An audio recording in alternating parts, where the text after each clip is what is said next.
Lo primero es entender que este incremento en los precios de los productos de primera necesidad se debe a una serie de causales que es necesario enumerar. En primer lugar, la propia pandemia, que ocasionó que todos los sistemas de almacenamiento y transporte de productos a nivel internacional se trunquen, se corten, con lo cual se ha producido un desabastecimiento de muchos productos a nivel global.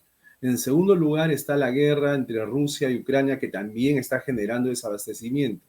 A eso hay que sumarle que actores políticos están cuestionando y generando un ambiente de zozobra en el país, lo cual se traduce en desconfianza de los agentes económicos.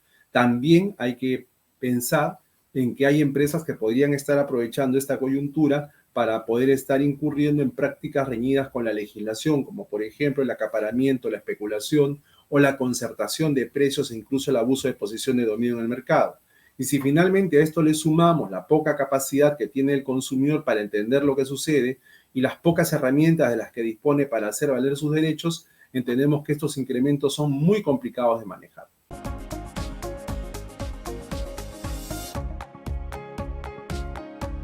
¿Qué es lo que puede hacer el consumidor frente a esta situación?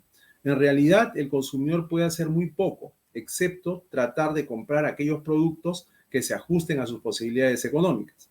En primer lugar, hay que recordar que los productos que suben de precio deberían ser borrados de la lista de los consumidores. Los consumidores no deberían comprar aquellos productos que se incrementaron, sino, por el contrario, aquellos productos que o bien mantienen su precio o bajaron.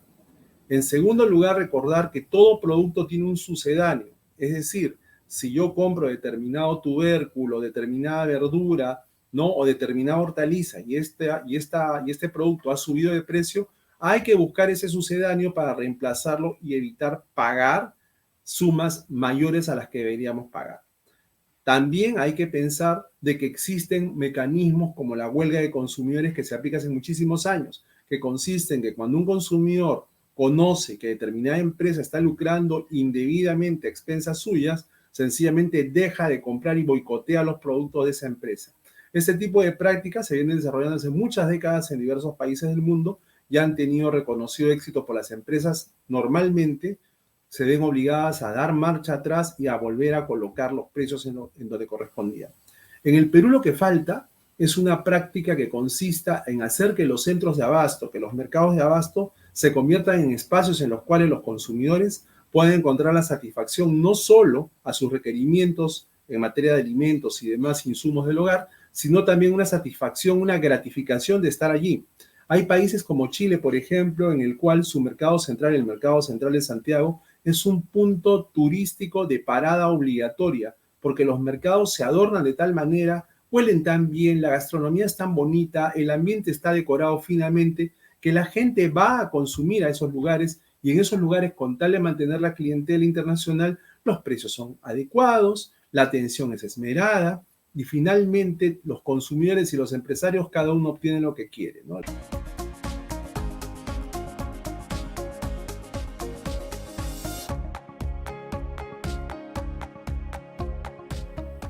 A lo largo de los años es normal lo que estamos viviendo hoy en día, es decir, cuando el precio del petróleo se incrementa, los precios automáticamente de los combustibles se disparan hacia la estratosfera en el Perú, pero cuando los precios bajan, los precios se mantienen altos. Por eso es que los gobiernos vinieron aplicando una iniciativa que se llama el Fondo de Estabilización de los Precios de los Combustibles, que constituía una especie de subsidio para paliar los incrementos a fin de que no se sientan en los bolsillos de los consumidores. Sin embargo, a pesar de los millones que se emplearon en este fondo de estabilización, los precios bajaban de repente un momento, pero volvían a subir.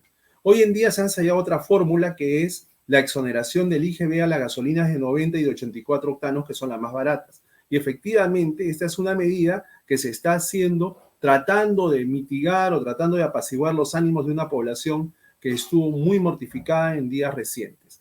Ahora bien, si es que esta medida ha sido flor de un día y a la semana siguiente los precios han vuelto a incrementar, entonces ahí vemos que hay una situación que merece ser investigada.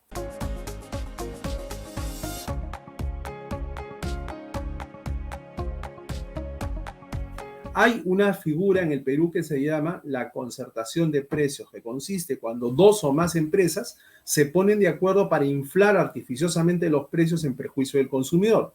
En el Perú existen incontables casos de concertación de precios, concertación en el precio del pollo, concertación en el precio de los medicamentos de primera necesidad, concertación en el precio del valor de oxígeno, concertación en el precio de los textos escolares que se iban a imprimir y un largo etcétera de casos en los cuales las empresas se han puesto de acuerdo y han lucrado y han ganado millones y millones a expensas de los consumidores. En esos casos, el INDECOPI está facultado para actuar y sancionar con multas elevadas a las empresas que se ponen de acuerdo. El tema es que por más que las sanciones sean altas y no son en realidad todo lo altas que deberían ser, el consumidor no se siente resarcido porque finalmente la multa va a parar enteramente al INDECOPI, si es que se paga. Porque si la empresa va al Poder Judicial, la multa se pagará pues en 10 años, ¿no? Entonces, esa es una situación concreta. Pero aún cuando la multa fuera pagada en el momento, nada satisface al consumidor, no hay nada en beneficio del consumidor. Entonces, lo que tendrían que hacerse en casos como estos es que si el INDECOPI detecta casos de concertación de precios, debería acudir al Poder Judicial en procura de una indemnización por daños y perjuicios, la cual, una vez obtenida, se distribuiría entre los consumidores afectados. Esa sería una manera de afrontar este tipo de situaciones. Ahora, también hay otro problema y es la actitud de los consumidores frente a la concertación de precios. Yo recuerdo muchísimo que cuando se produjo hace algunos años atrás el caso de la concertación en el precio del papel, que fue exactamente idéntico al caso chileno, nosotros llamamos a boicotear a estas empresas. Sacamos unas imágenes y cuadros en nuestras redes sociales diciendo las marcas que se han puesto de acuerdo para robarte son esta y esta. No les compres. Y entonces la respuesta de los consumidores en aquel entonces fue bastante inquietante porque los consumidores decían, oye, tanto drama estás haciendo porque se han concertado para cobrarnos 50 u 80 centavos más, no te pases, dedícate a cosas más importantes, nos decían. Entonces tú leías que habían muchas respuestas de consumidores que consideraban de que el hecho de que les hayan cobrado de más por 80 centavos o un sol era algo que merecía la pena porque el producto era de buena calidad, entre comillas. Entonces ahí vemos que también los consumidores necesitamos ser un poquito más conscientes de nuestros derechos para poderlos defender. En Chile, por ejemplo, cuando se detectó el caso de la concertación en el precio del pollo, se llamó a boicot y un día domingo todos los supermercados lucieron vacíos porque se boicoteó a los supermercados que habían estado coludidos con las empresas avícolas para incrementar los precios de los pollos, ¿no? No es el monto lo que importa, o sea, no es que vas a pagar un sol más o un sol menos. Lo que importa es que tienes que entender que una empresa no puede meterte la mano al bolsillo, porque quizás a ti te quite un sol, pero esa empresa va a ganar millones y millones y millones de soles porque le mete la mano al bolsillo a muchos otros consumidores inocentes como tú y como yo. Por eso hay que enviar un mensaje potente al mercado diciendo que este tipo de comportamientos no se toleran. Y para el efecto, la autoridad, es decir, el INDECOPI, tiene que sancionar con drasticidad y nosotros los consumidores tenemos que aprender a dejar de comprar los productos que están caros.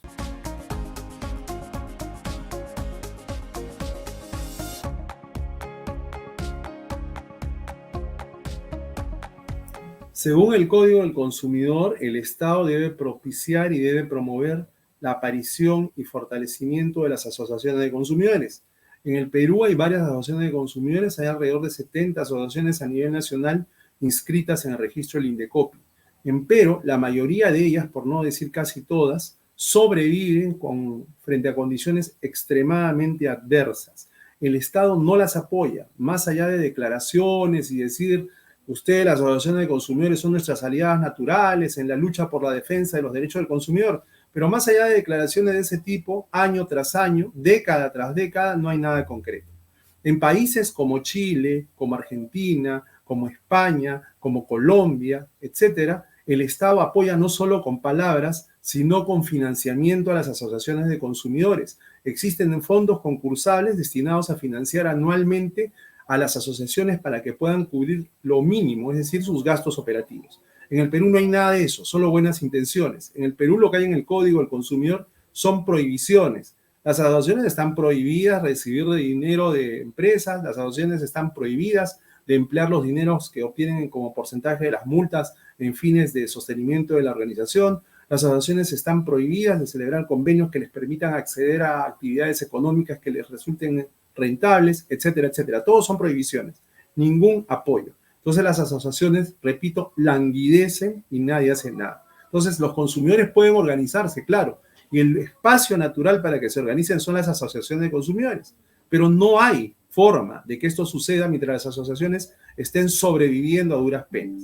Distinto es el caso de las asociaciones o gremios empresariales. Ellos sí, en cambio, están debidamente organizados y proliferan y fructifican y pueden poner en jaque al gobierno y decirle, ¿sabes qué? Esto que estás haciendo no nos gusta, cámbialo. Pueden incluso mostrarse por momentos petulantes, intransigentes y demás. Gremios muy poderosos. Entonces, el balance natural frente a los gremios empresariales son las asociaciones de consumidores. Pero las asociaciones de consumidores, repito, una vez más, no tienen ningún apoyo del Estado.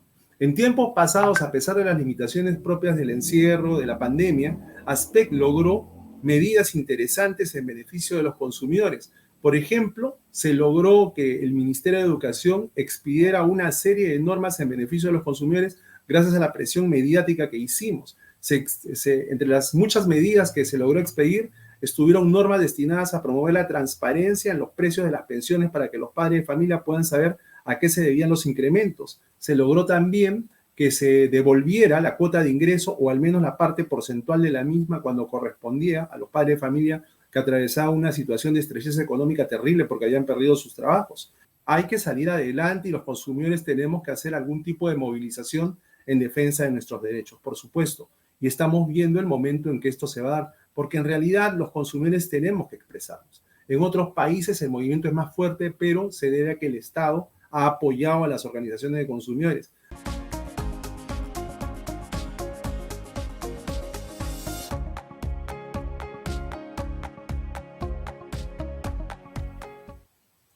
La respuesta a esa pregunta es bastante compleja, porque habría que introducir modificaciones en distintos cuerpos legales de distinto rango.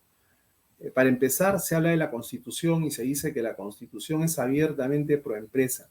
Y eso es una verdad a medias, ¿no? Porque el sistema económico consignado en la Constitución es la economía social de mercado, es decir, una economía en la cual el Estado no es un agente pasivo que permanece en un rincón mirando lo que hacen las empresas, sino que por el contrario, el Estado tiene una función de promover y de ser proactivo en cuanto a la defensa de los derechos de los consumidores.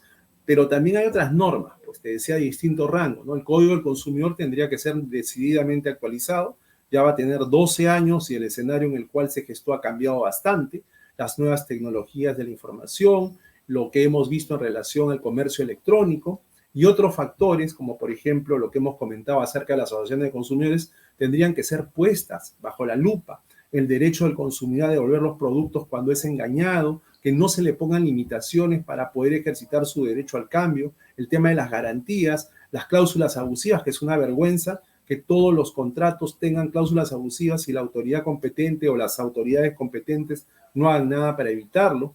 Y en un tercer nivel de normas están los reglamentos, ¿no?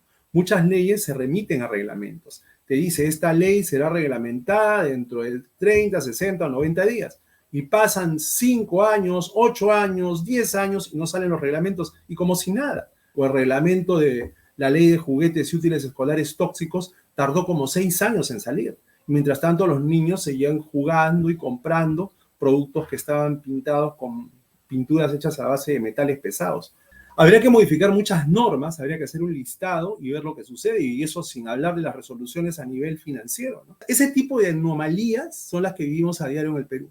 Por eso tu pregunta de qué norma cambiarías, por dónde empezarías, es una respuesta muy compleja, porque ahí lo que tienes que ver es hacer un mapeo de todas las normas que se requieren o de todas las normas que ya existen, pero que no se cumplen por falta de fiscalización de los organismos competentes y por falta de sanciones drásticas, ¿no? Porque si tú tuvieras sanciones drásticas, distinto sería el panorama.